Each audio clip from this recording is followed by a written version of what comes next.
বৈষম্য বিরোধী ছাত্র আন্দোলনের মাধ্যমে সৃষ্ট গণ অভ্যুত্থানে আওয়ামী সরকারের পতনের পর বাংলাদেশের অন্তর্বর্তীকালীন সরকার প্রধান হিসেবে ডক্টর মোহাম্মদ ইউনূসের নাম আলোচনার শীর্ষে উঠে এসেছে।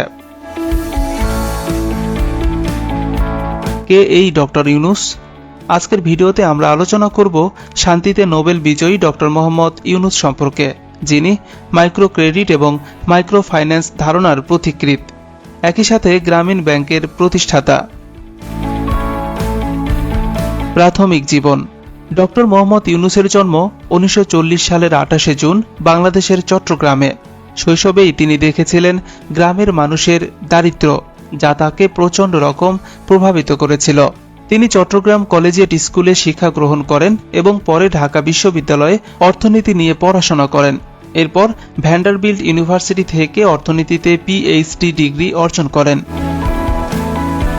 পেশাগত জীবন ও গ্রামীণ ব্যাংক। বাংলাদেশে ফিরে এসে ডক্টর ইউনূস চট্টগ্রাম বিশ্ববিদ্যালয়ে অর্থনীতি বিভাগে অধ্যাপনা শুরু করেন। 1976 সালে তিনি গড়ে তোলেন গ্রামীণ ব্যাংক। গ্রামীণ ব্যাংকের মূল লক্ষ্য ছিল দরিদ্র ও সুবিধা বঞ্চিত মানুষদের, বিশেষ করে নারীদের ছোট ঋণ প্রদান করে তাদের অর্থনৈতিক স্বাধীনতা নিশ্চিত করা।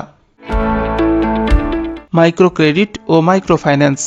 ডক্টর ইউনূসের উদ্ভাবনী মাইক্রো ক্রেডিট ধারণা দ্রুত জনপ্রিয় হয়ে ওঠে এবং তা সারা বিশ্বে ব্যাপক প্রভাব ফেলে।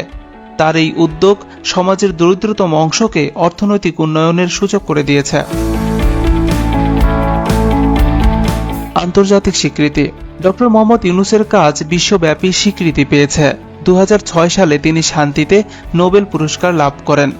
এছাড়াও তিনি প্রেসিডেন্সিয়াল মেডেল অব ফ্রিডম এবং কংগ্রেশনাল গোল্ড মেডেল সহ বিভিন্ন আন্তর্জাতিক পুরস্কারে ভূষিত হয়েছেন। বাংলাদেশে তার প্রভাব। ডক্টর ইউনূস বাংলাদেশে অর্থনৈতিক এবং সামাজিক উন্নয়নের ক্ষেত্রে একটি বিপ্লবী পরিবর্তন এনেছেন। তার উদ্যোগ দারিদ্র্যসীমার নিচে বাস করা লক্ষ লক্ষ মানুষের জীবন পরিবর্তন এনেছে এবং দারিদ্র্য দূরীকরণে গুরুত্বপূর্ণ ভূমিকা পালন করছে। ডক্টর মোহাম্মদ ইউনূস তার জীবনের কাজের মাধ্যমে দেখিয়ে দিয়েছেন যে কিভাবে একটি সুদূর প্রসারী চিন্তাধারা এবং একাগ্রতা দারিদ্র্য বিমোচনে উল্লেখযোগ্য ভূমিকা পালন করতে পারে। তিনি শুধু বাংলাদেশের নন, পুরো বিশ্বের জন্য একটি প্রেরণার উৎস।